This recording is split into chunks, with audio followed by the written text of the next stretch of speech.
Okay,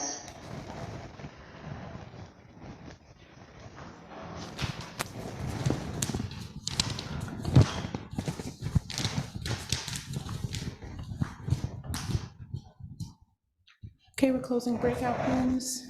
Everyone should be coming back in about 45 seconds.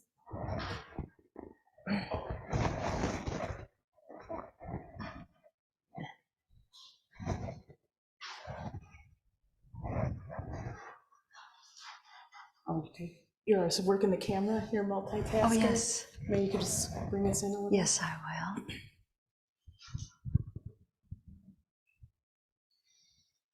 Oh, so is that clear? It's a little fuzzy, right? Yeah, maybe. I guess that's good.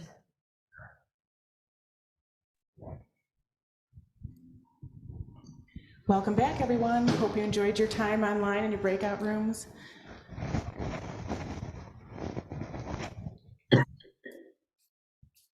Let's take a moment to mute. Those of you who are joining back, the breakout rooms don't always do that for us. Thank you. This morning, I have the great fortune of introducing Sensei Ryushin Tanoue. She will be our speaker this morning. She is a co-founder of our Zen Center here, as well as a Kumu hula master teacher, and runs her own hula school here as well. Her talk this morning is Joy, Lasting Happiness in a Changing World. Thank you, Sensei. Thank you. Can everybody hear me okay? Oh, Susan, all the way from Massachusetts. All right, and Shuping from Wisconsin. Fabulous. And all of you here, thank you for coming.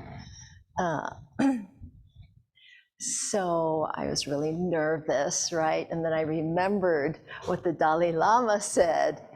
You know, we're just one person, one part of 7 billion humans that all feel the same way.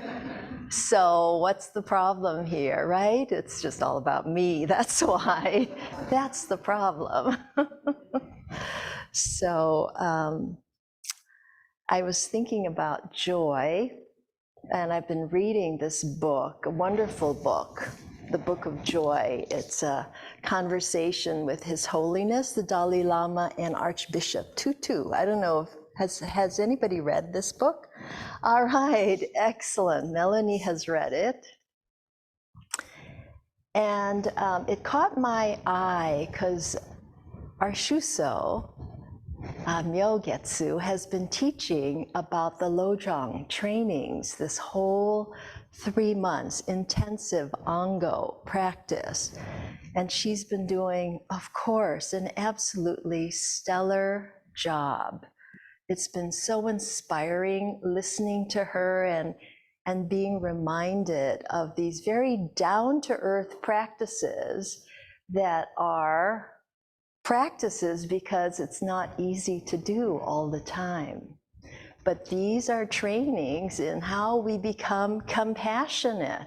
Well, we are already, but somehow, because of our monkey mind, we lost and we forget what is always there, this joy that is always there. And one of the slogans is maintain joy. And so I know she went through, 57 of them in the 3 months, which, each one of them you could spend at least an hour or more talking about. So I thought, why not talk about joy? And I remember talking about joy once, when we were in the corner. I didn't have much to say except I put on some beautiful music, cello music, and I said, okay, we're just gonna listen. And because this piece just filled me with so much joy. So that's what we did. That was most of my talk. Those were the non-complex days, less complex days anyway. And now, since Wednesday, I have also been involved in Natalie Goldberg's winter intensive writing retreat since Wednesday until today. And it has been deep and wonderful. It's broken up during the day. So we start with a half hour of meditation at 11 Central Time. We just sit for half an hour in the morning. And then there's a break until 12. Then she teaches from 12 to 3, which includes writing practice. She gives a topic. She doesn't call them prompts anymore. She calls them topics. And we write for 10 minutes, and she does about 3 of these. 3, yeah. And then she talks a lot about writing and how we need to kind of go deep to get where the juice really is. And so how do you go deep, right? That's the question. So I had set a goal, really unrealistic goal, at the end of last year. I was going to have a draft of a book by the end of the year, and I don't. There's still time. Diane says there's still time. Okay.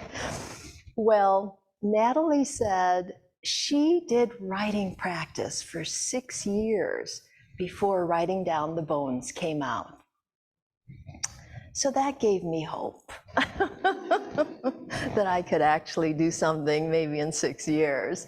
Now, there are some of us who are faster, like Diane did a beautiful book about her brain trauma experience, a very wonderful book that I think was best books. I forget what it was, but anyway, congratulations.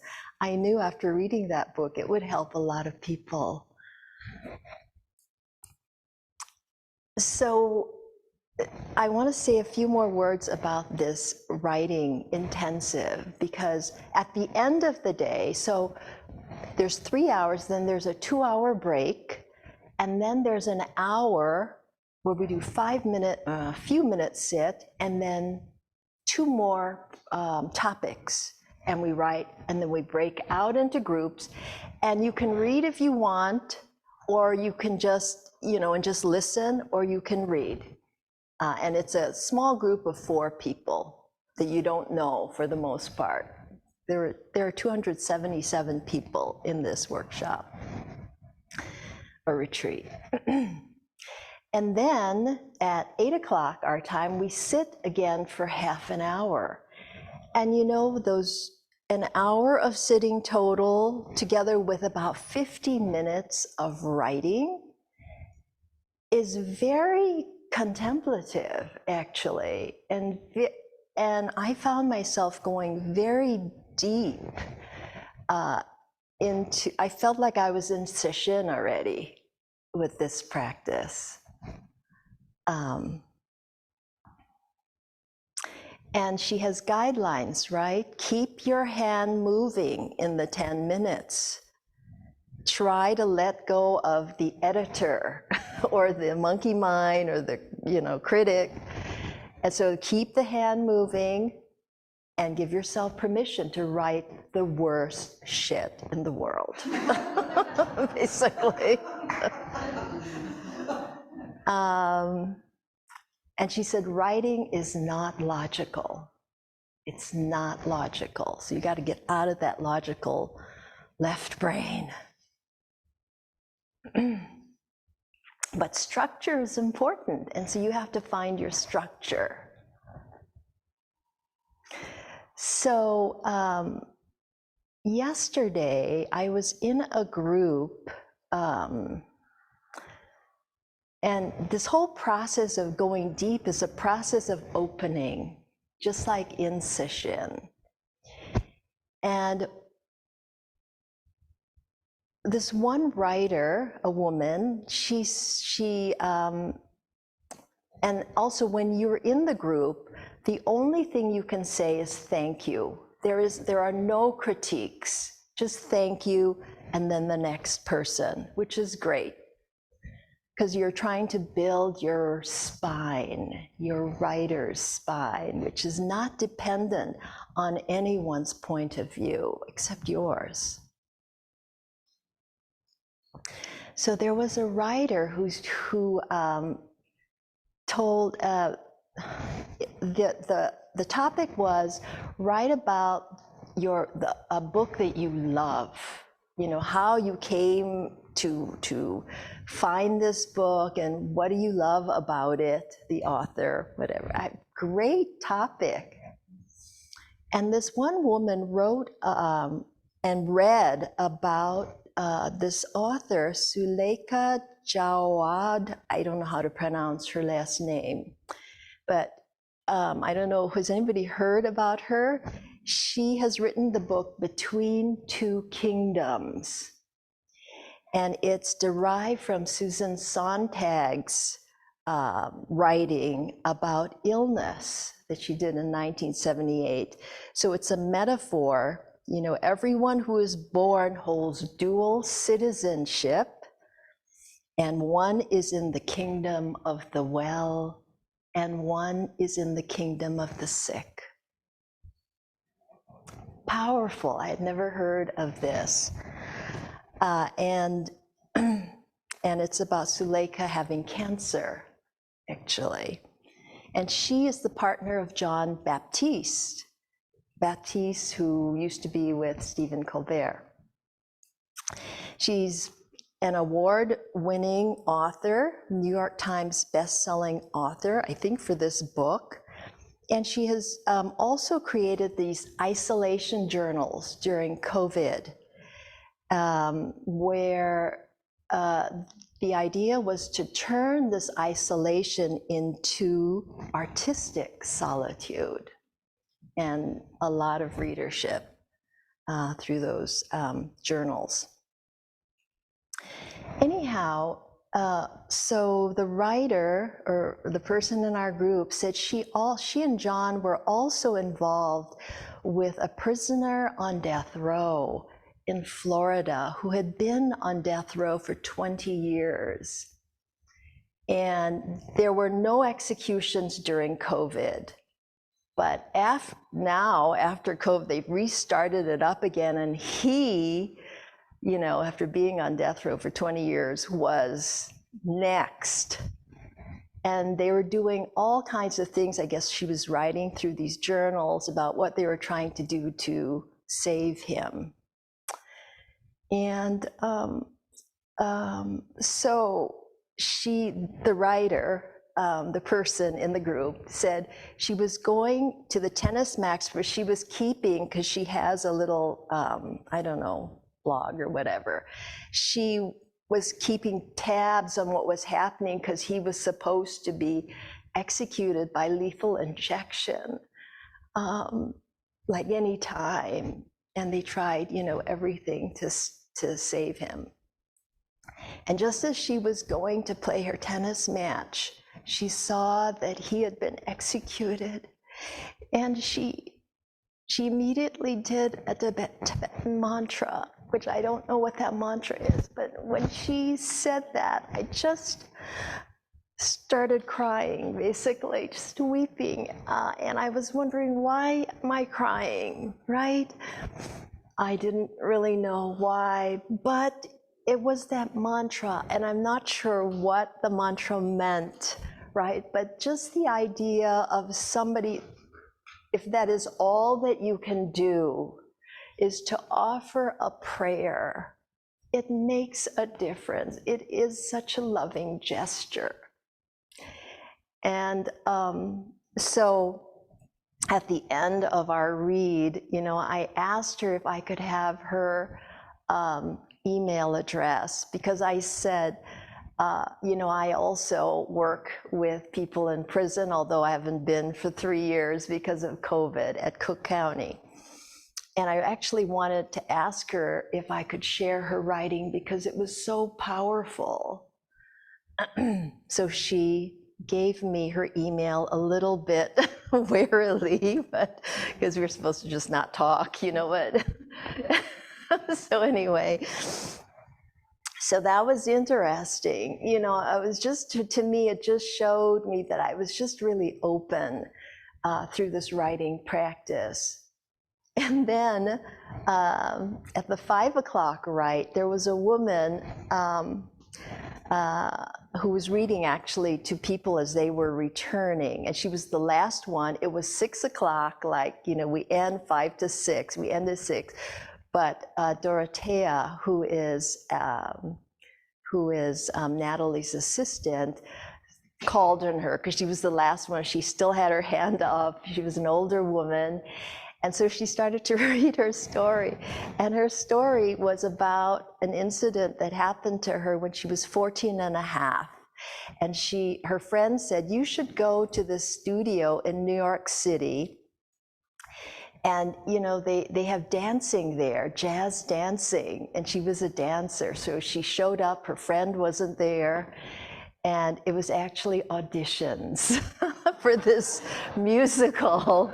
And she was not even, you know, they asked her, how old are you? She said she was 16. And then so she tries out for the part. You know, they ask her if she knows a song. She goes, yeah, I know that one. And she's short. And afterwards, she's the last one called also. You know, after 2.5 hours, she finally gets called.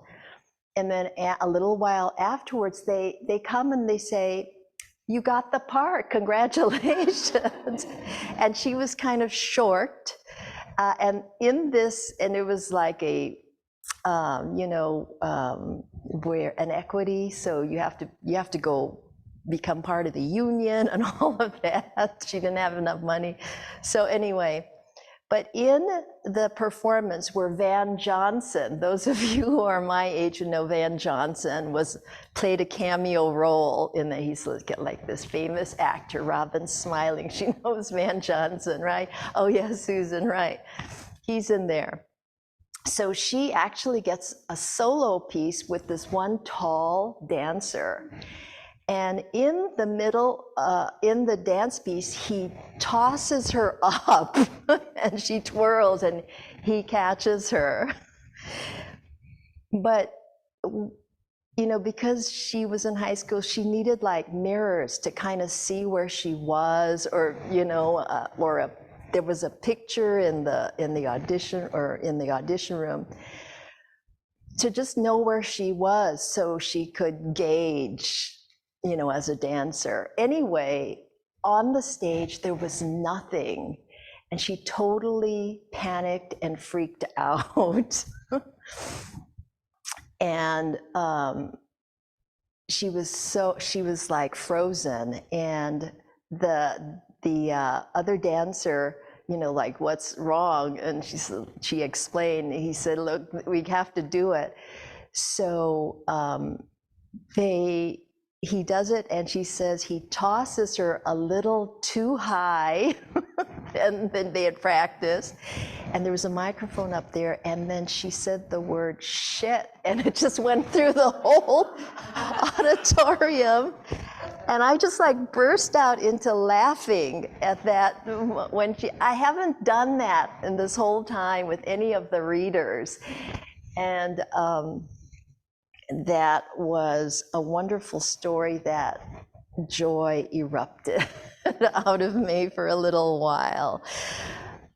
So this book about joy, I was drawn to it especially because of the Dalai Lama, but of course the Archbishop too has worked with so much suffering with his Truth and Reconciliation Commission in South Africa. But the Dalai Lama says, you know, there's this one great question that underlies all of our existence, right? What is the purpose of life? And he says, after much consideration, he's been thinking about this. He says, I believe that the purpose of life is to find happiness. and that the ultimate source of happiness is within us. It's not money, it's not power, it's not status. And he says, sadly, many of those things undermine our happiness. I totally get that, because I was really unhappy right before this talk, right? Right? Because anyway.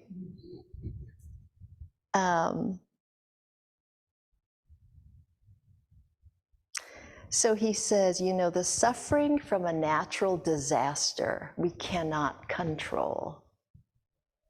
But the suffering from our daily disasters, we can. And I was thinking about our center here, right? This is what we all, I think you all hear the reason why you practice. Because you're searching for some happiness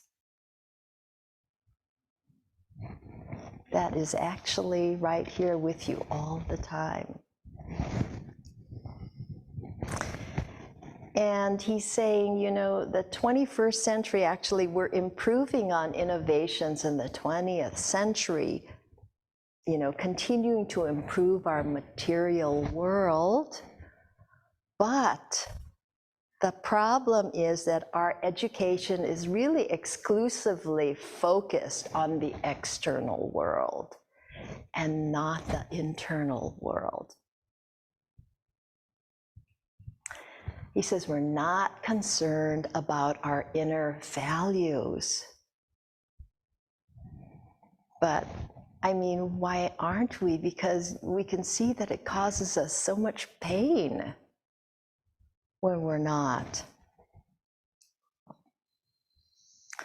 He says materialistic values cannot give us peace. So we have to focus on our true humanity. And only this way we can have peace of mind.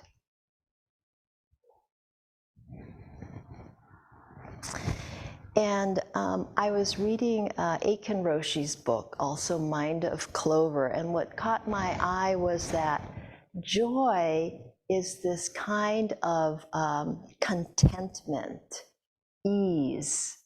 I mean, there are many different kinds of joys, and they go into a whole list, from pleasure of the five senses to ecstasy or bliss. But what really caught my eye was contentment, this calm kind of satisfaction.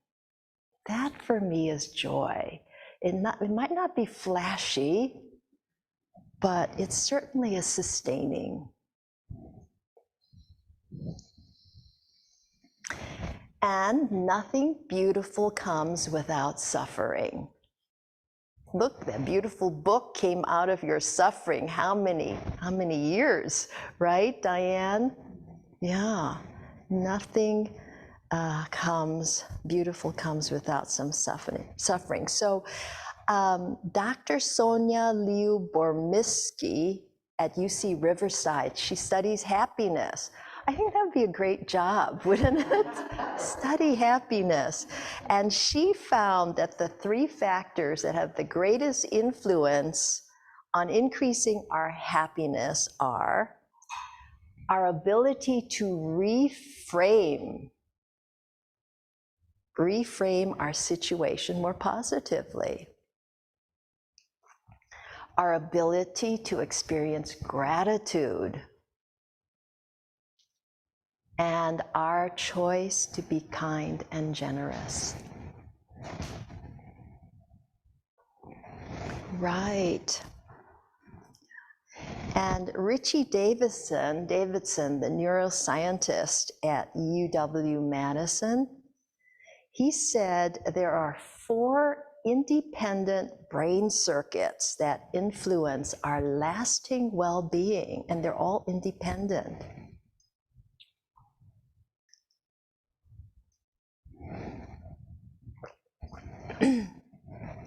The first is our ability to maintain positive states. our ability to recover from negative states, our ability to focus and avoid mind wandering, right? That's why we're here, a lot of us, because the mind is, monkey mind is all over the place, right?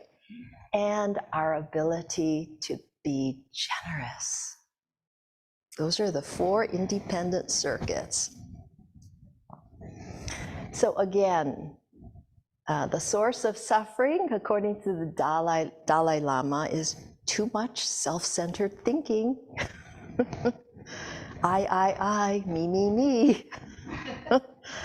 And the source of happiness is a compassionate concern for others' well-being. That seems to kind of trigger a bunch of things in our brain that lights up the same areas that, you know, when you think of chocolate, it lights up that same area. And it's lasting, longer lasting, I should say, than just, you know, having an ice cream cone.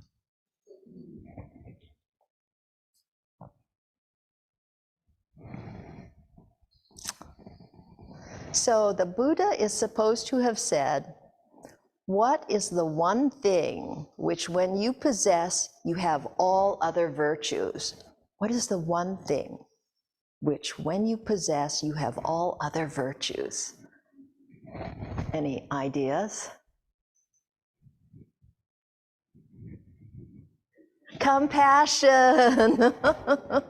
Right, the training in compassion, right, the Lojong teachings. Right, compassion, and that means suffering with. So His Holiness Dalai Lama has a translator. His name is Jinpa, and he also came. So that's the other thing, right? The Dalai Lama came because the Chinese were invading Tibet at the age of, I think, what, 28, 25 or something like that, which on one hand was really terrible for him, for the Tibetan people. But according to him, it actually says it was good that he got out of there, actually, because now he can have a wider population to relate to and help. He's so funny. He says, you know, Christians believe in heaven and hell. Well, he says he wants to go to hell because there he could help more people.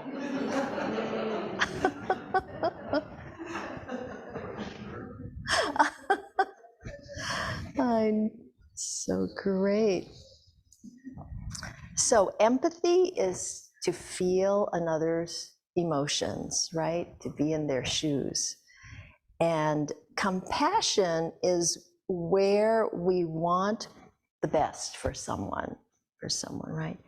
Compassion, this is according to Jinpa, who wrote a book on compassion, says compassion is what connects the feeling of empathy to acts of kindness, generosity, and other expressions of altruistic tendencies. Wow. Oh my God, there's this one story in here. Another Tibetan who was captured by the Chinese and tortured, and you know, they were in freezing weather and they hardly had any clothes on and they were working.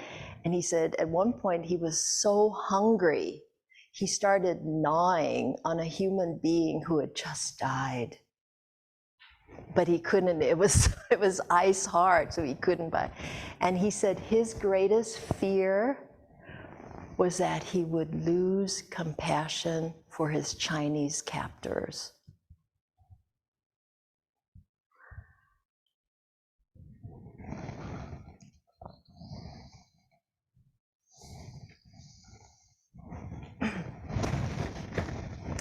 So the other thing the Dalai Lama was very shocked about in the West was the amount of self-hatred there is. And when he talked to Western psychologists. So self-compassion is very important, and it's closely connected to self-acceptance. And it's even more than acceptance of ourselves.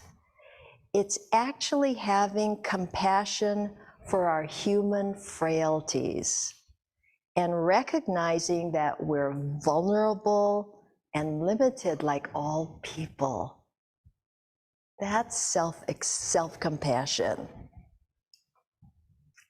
So it is fundamental for developing compassion for others. So if you can really accept yourself with all your foibles, that is so important in developing your self-compassion and your compassion for everyone else.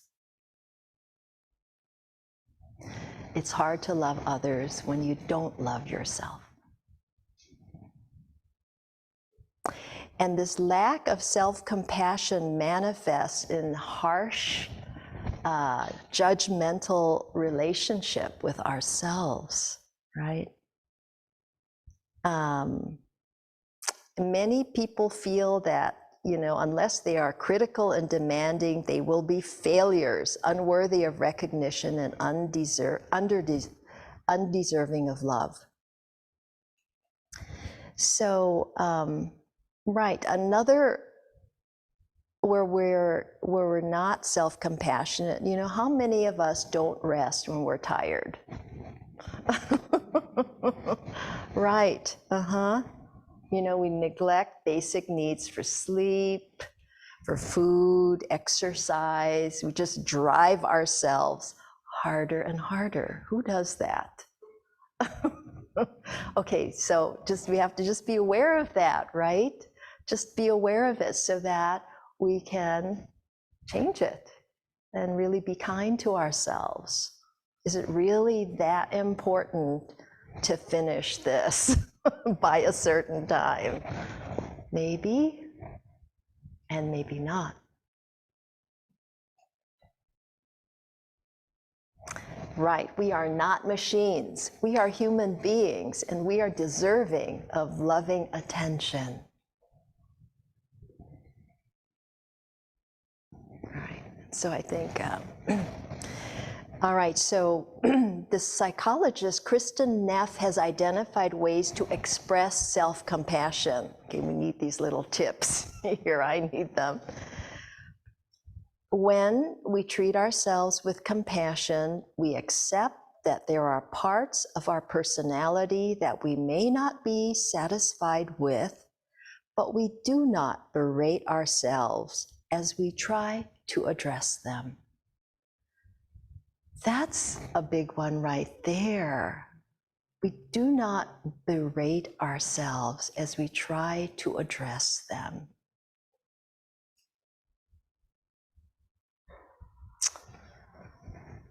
When we go through a difficult time, we are caring and kind to ourselves as we would be to a friend or relative.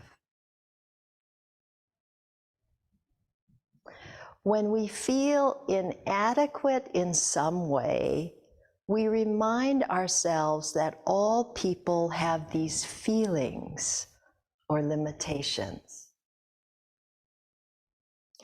When things are hard, we recognize that all people go through similar challenges. And when we feel down, we try to understand this feeling with curiosity and acceptance rather than rejection or self-judgment.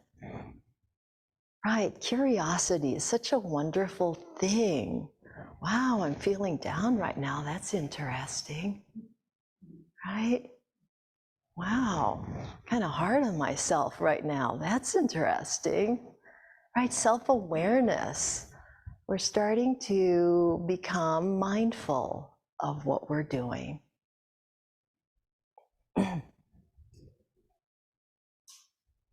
So, the Dalai Lama says we all carry the seed of compassion in us, and it can be cultivated. Compassion is a skill that can be cultivated. And he says, affection and warm-heartedness, the only thing that will bring happiness. Affection and warm-heartedness.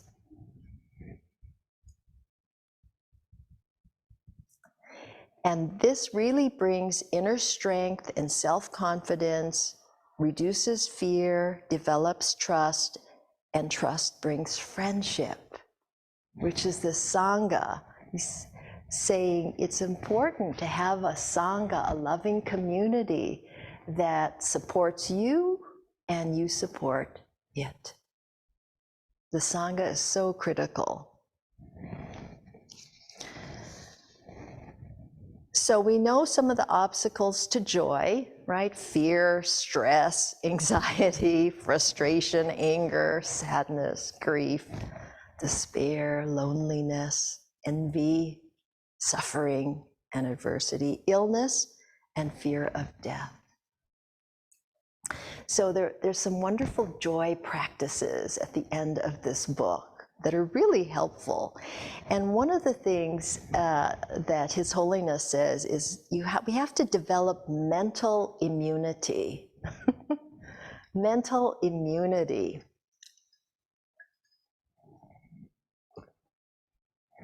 And that's what we're doing, actually, when we sit, when we practice. And he says the word meditation is very vast. There's so many different forms, right? There's the thoughtlessness, where you're sitting and just not thinking, right? He said even a cat can do that. The cat is like, or the pigeons on the they're practicing thoughtlessness. So we can do that. Or we can also practice this one pointed attention. It's great for busy mind, right? We're focusing on the breath because that's a great anchor for the now, because we can't breathe in the past, we can't breathe in the future. We can focus on our body, our posture, what is it doing? Being mindful of the body is also very important, as well as what our mind is doing. And the third kind of meditation that the Dalai Lama practices is analytical meditation.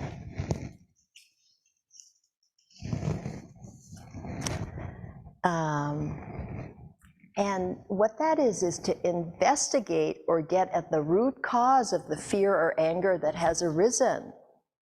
So he says, Tibetans do mantras, but that may temporarily make you feel good. But if you haven't worked with the root causes, it's just going to come back when you stop doing your mantra.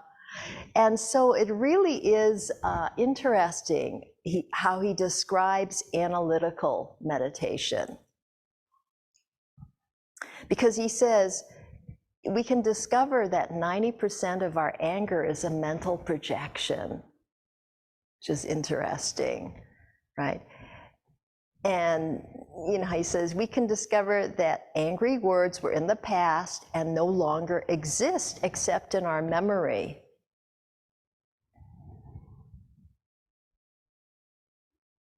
And when you think about this in this way, the intensity of the anger reduces. And you develop mental immunity, so anger arises less.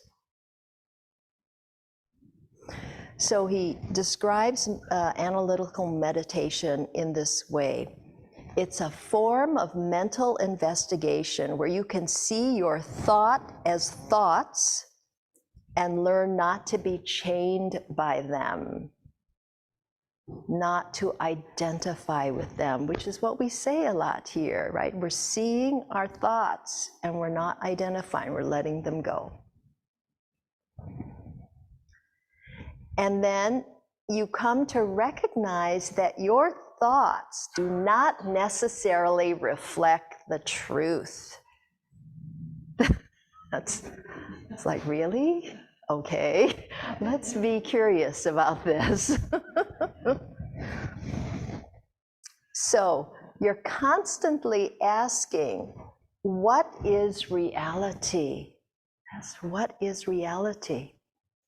what is that self or I that I hold so dear and close? What is that? That's very helpful. It's kind of contemplating deeply on emptiness, actually, right? Who is I? Who am I, right? So you're constantly asking this, what is real? And then the third thing is to contemplate on impermanence and on the transient nature of our existence. That's a big one also. Things change. We're getting older.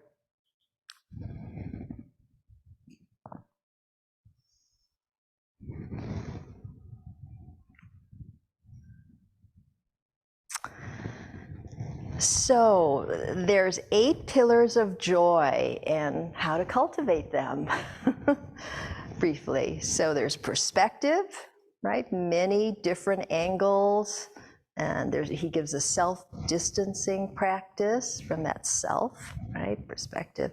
Humility, this is a big one. In Hawaiian, we say it's ha'a, it's like low to the ground. Humility.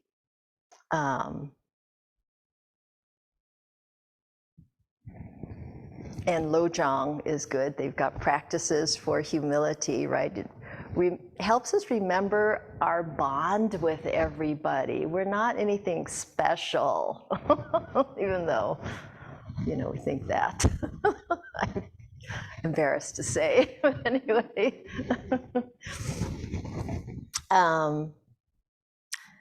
The third is humor, to laugh a lot. That's why I love Julie's present to Michael, and she's giving us that present too. She made these beautiful bags, with little drawstrings, and inside the bag, there was a red nose. 60 of those. We need them now. We need them now. She has to bring it. She hasn't brought it yet. I have a nose upstairs somewhere. I need it here now. Okay. So laughter is good for the spirit and soul. The next pillar is acceptance, right? We have to accept reality as it is. That's also our practice here. We're trying to see reality as it is and accept it. And this is the place that we can change. When we see it, then we can do something about it. And forgiveness is another pillar of joy, forgiveness. And Archbishop Tutu knows all about that with his Truth and Reconciliation Commission. And he and his daughter wrote a book on the book of forgiving. There's a fourfold path that they use, and Roshi teaches a wonderful workshop on forgiveness also. Their fourfold path is telling your story, name the hurt, grant forgiveness, renew or release the relationship. Renew or release the relationship.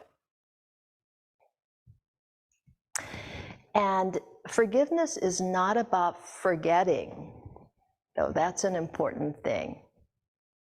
It's not about forgetting. The next pillar is gratitude.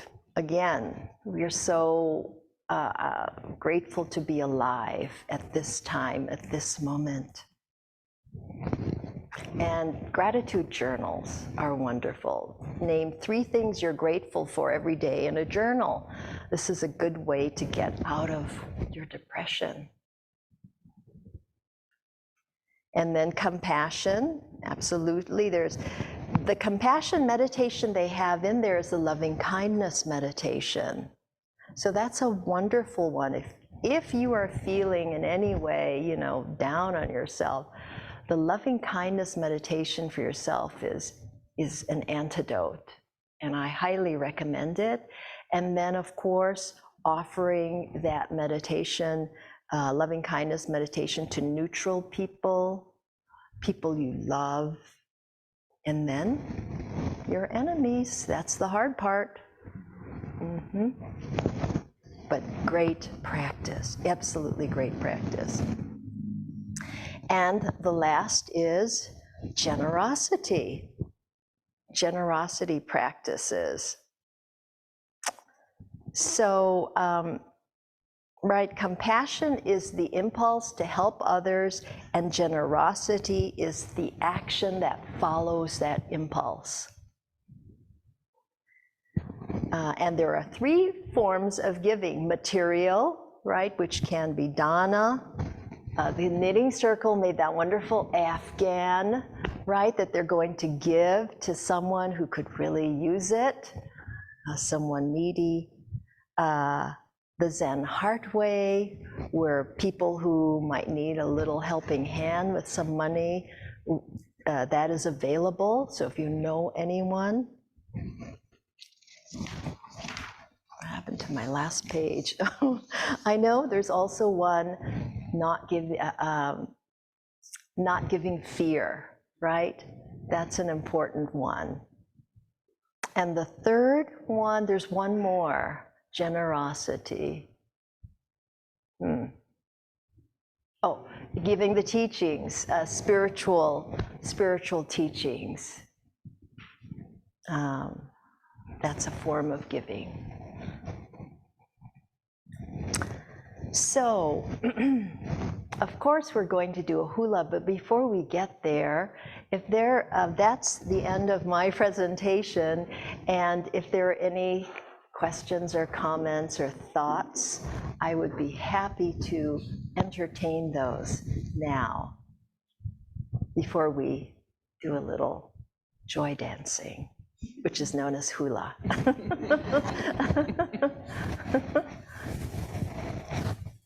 Susan online, you can go ahead. Yes, Susan. Hi. I have a cold. I think I can speak, but I really want to thank you for this talk. I think it takes a great deal of courage to talk about joy.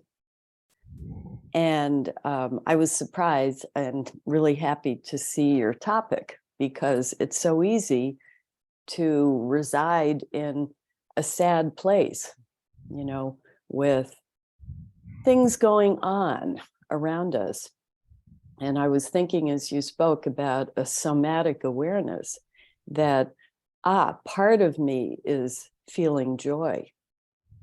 Part of me, and moving here was tough for me because I miss you all, but every day, several times, I hear myself saying, wow, at the landscape.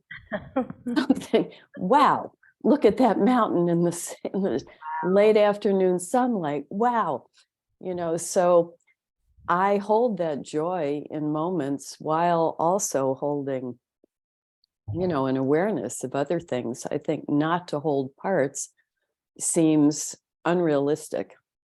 And it's a beautiful thing to know that we can hold parts. So you mentioned that, and I appreciate that. And the other thing I'd like to share is the investigative awareness of the Dalai Lama. My experience with that a couple times a week is being with a curious 6-year-old. Yesterday I said, look at that salt marsh, wow, as we drove by. And she said, well, why does that interest you? And I said, because the way the grasses are. And she said, well, what do you mean the grasses? Why? And I said, because the way the river is moving into space. Well, why is space interesting to you? Well, you know, because we're here in the car and those trees are far away, but why is that interesting?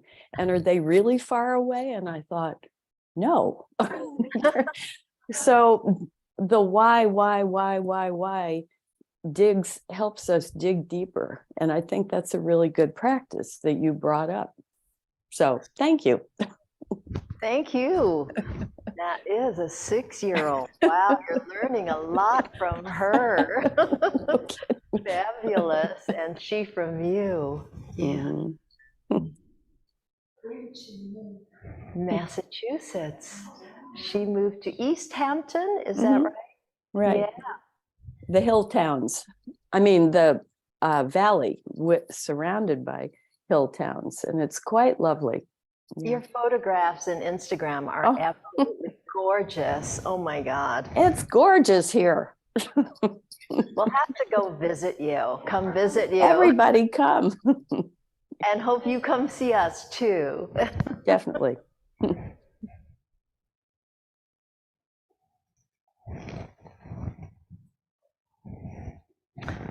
Joy, I know it's such a, you know, everybody thinks, yeah, we should be joyful. What does that look like?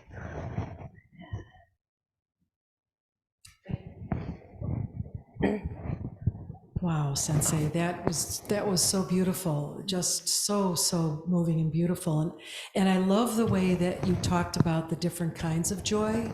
That, you know, we oftentimes might attribute the sort of the flashiness or the, you know, the bliss state with joy, but I loved what you said about ease in the world, and contentment is a joyful feeling. And I loved your encouragement about how without self-compassion and self-care, we can't really care for others as deeply as we might wish to. Thank you. Just a beautiful, beautiful talk. Thank you, Myogetsu.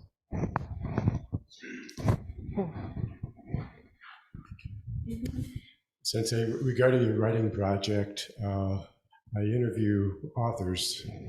I interview authors a lot, and a couple of years ago, I interviewed a woman, and it took her 10 years to write a book. Now, the end product was wonderful. Not that you have to take 10 years, but don't be discouraged. Thank you, Gary.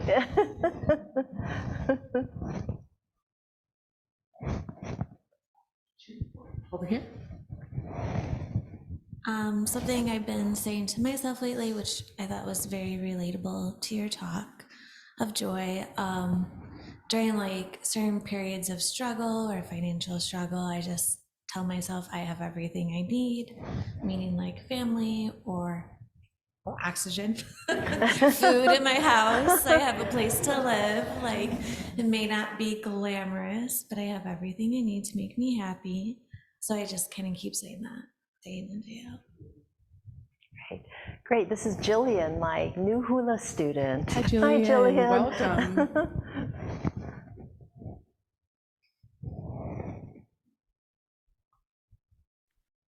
Oop. We have Robin online there. Okay. Sensei, I just wanted to say I really, really love the idea of contentment as joy. That just rings so true with me. Thank you for talking about that, and everything you contributed this morning was very helpful. Thank you, Robin. Thank you, Robin. I feel like our knitting group kind of feels that as we sit and knit, right? Right, Robin? Yeah. That contentment of working with your hands. Absolutely. Yeah. Yeah. Anyone else here in person or online? Any last comments before we move to a joyful dance? Looks like we are ready. Yeah, I think we're ready. Okay, so this dance that we're going to do for you, Joy is here. Her name is Joy Yamasaki, which is fabulous, right? It's a great name and perfect for today. And we're dancing, and Jillian is dancing too. This song is called Palehua, and it is, Palehua means a circle hua trees, which is a hardwood in Hawaii. And it is also symbolic of the volcano goddess and also of strength. So this song is saying, where are you? And so it can also be a metaphor for your family, right? A circle of family. Because the tree is a metaphor for humans in Hawaii, the lehua tree in particular. So it's saying, I'll translate as we dance along. Let's see here.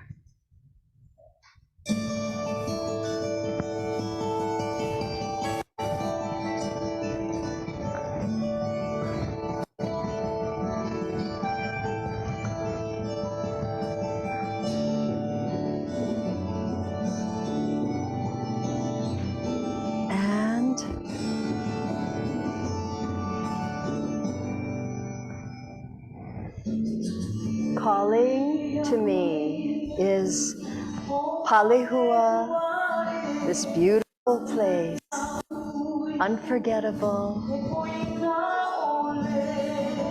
And that mountain,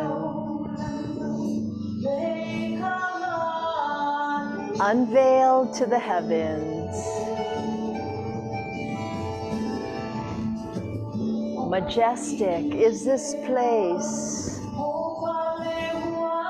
and the winds blow through the forest, and the fragrance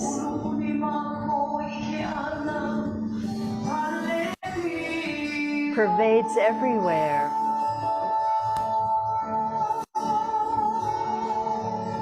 Where are you, my family that I love?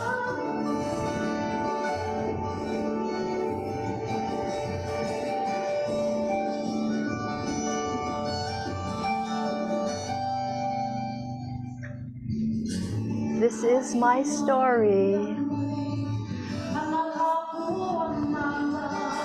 calling to me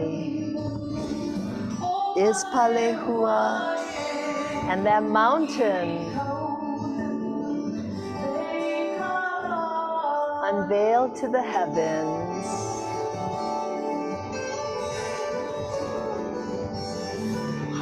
This is my story of calling to me. It's my family, that great mountain unveiled to the heavens.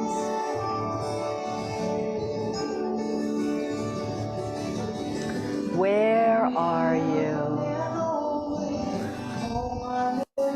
Palehua that I love, my Sangha, my family. Where are you? Palehua.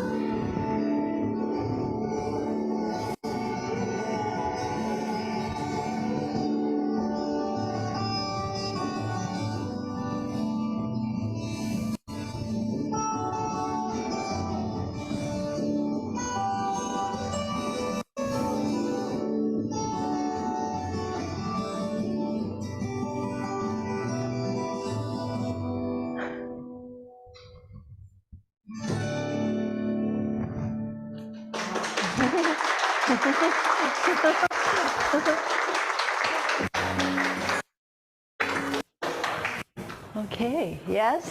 Question? Why are we crying? Well, because of joy, why are we crying? I think because our heart is just kind of overflowing there and it comes out as tears. Overflowing with love. So beautiful. Thank you. Yeah, thank you.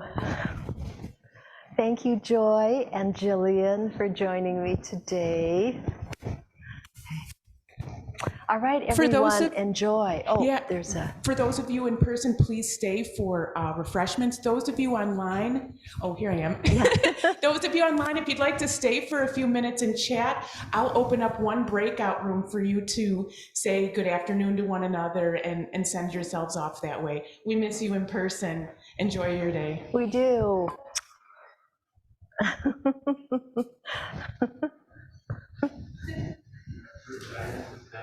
I know, Diana's here.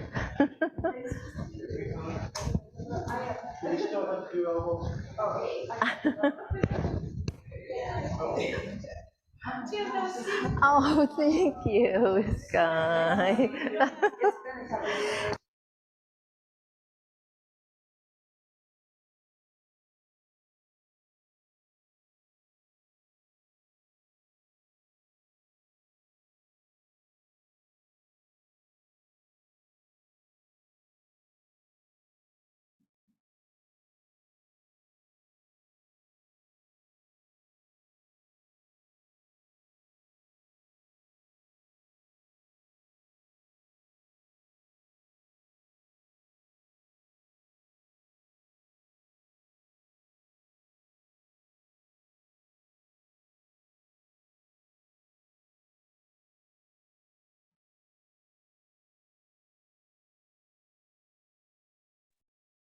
Kenny, I tried to go to the breakout room, but it's empty.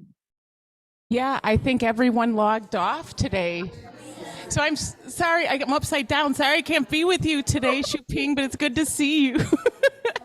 Don't be sorry, but I think that's a great idea, though. Yeah. So I did it on the fly today, but I think I'm going to advertise and try to get people to stay and say hi, like have a cup of tea and chat about the Dharma talk for a minute, you know? Yes, All I right. think that would be great. Yeah. I don't know Okay. where I am in this camera, but yeah, I'll talk to you soon, Shu Ping. Bye. Bye.